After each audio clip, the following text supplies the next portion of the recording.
जबलपुर शहर के निकट ही लगभग 500 फीट ऊंची एक पहाड़ी पर प्राचीन काल के महल के खंडहर व भग्नावशेष देखने को मिलते हैं। कालांतर में इसका निर्माण राजा मदन शाह ने करवाया था। इस महल तक पहुंचने के लिए पक्की सीढ़ियों का रास्ता बनाया गया था।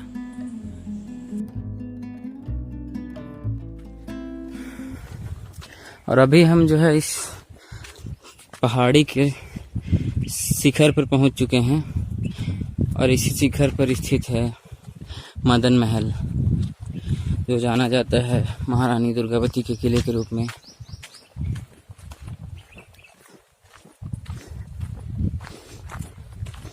इस चारों तरफ जो है चट्टानों के बड़े बड़े समूह दिखाई दे रहे हैं।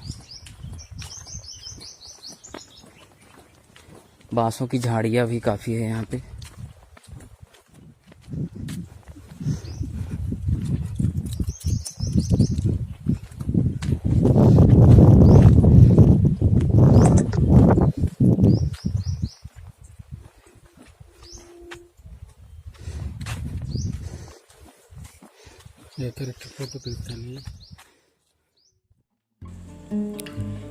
यह शिलालेख भारतीय पुरातत्व सर्वेक्षण द्वारा लगवाया गया है, जिसमें कि इस महल के बारे में काफ़ी जानकारियाँ प्राप्त होती हैं।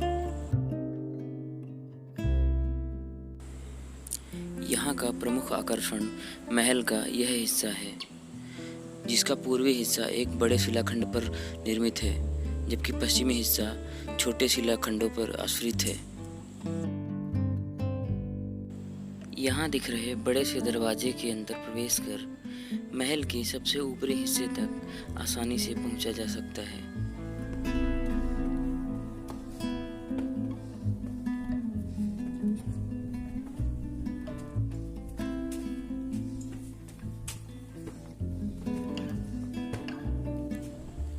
सीढ़ियाँ चढ़ते समय दाहिनी ओर बने इस छोटी सी कोठरी में लगे इस झरोखे से बाहर का नज़ारा और महल के उत्तरी हिस्से का नज़ारा स्पष्ट रूप से देखा जा सकता है।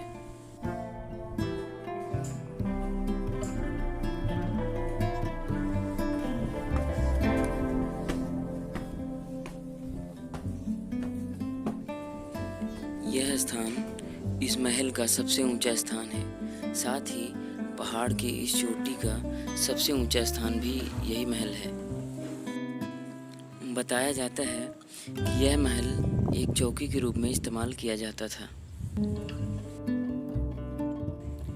यह इस महल का एकमात्र स्थान है जो आज भी मजबूत है, साथ ही सुरक्षित भी है।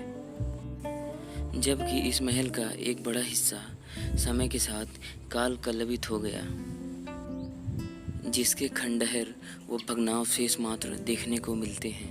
इस महल के कुछ खास बचे हुए हिस्सों का क्षेत्र है जो कि देखने लायक है। यहाँ बचे हुए खंडहरों और अवशेषों को देखकर पता चलता है कि कभी यहाँ भव्य इमारत हुआ करती थी, जिसका अस्तित्व अब नहीं है।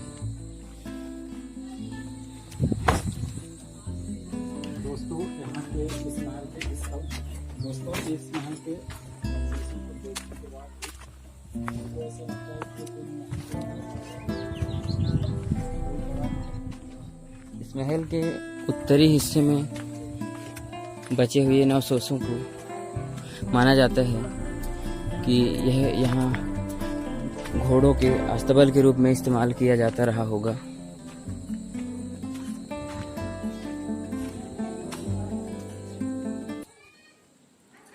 इन खंडहरों को देखकर ही अंदाजा लगाया जा सकता है कि कभी यहाँ कितनी भव्य इमारत हुआ करती थी।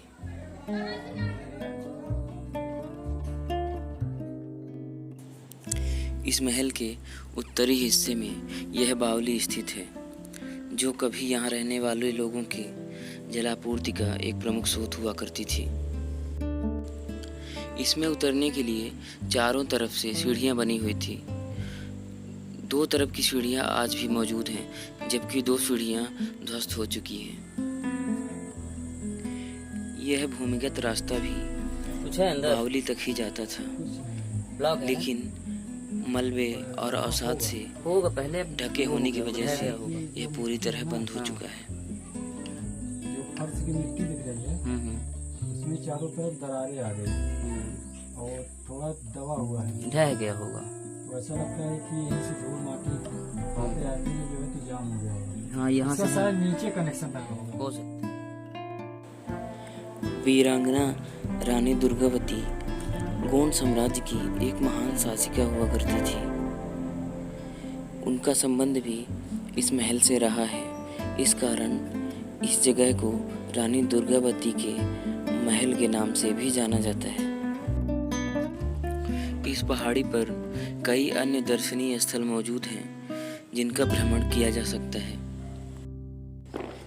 इस पहाड़ी पर कई प्राकृतिक जलाशय भी मौजूद हैं, परंतु गर्मी के वक्त वह सूख जाते हैं। जब भी यहाँ घूमने के लिए आएं तो अपने साथ पानी अवश्य लाएं।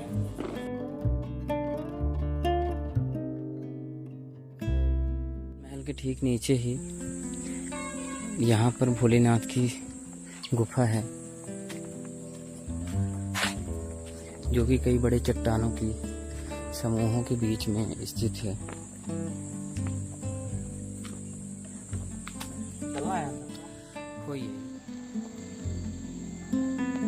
पत्थरों के बीच बना हुआ ये शिव मंदिर है और ये महल जाते समय रास्ते में ही पड़ता है,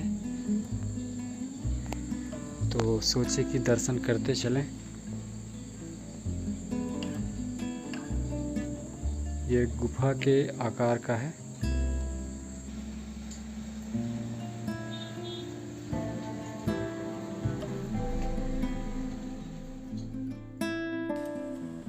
मदन महल की पहाड़ी के ठीक नीचे ही बैलेंसिंग रॉक या संतुलित पत्थर देखा जा सकता है।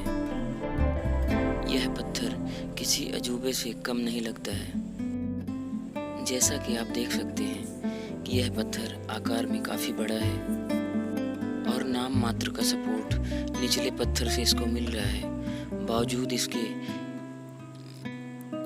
यह अपने संतुलन की वजह से टिका हुआ है।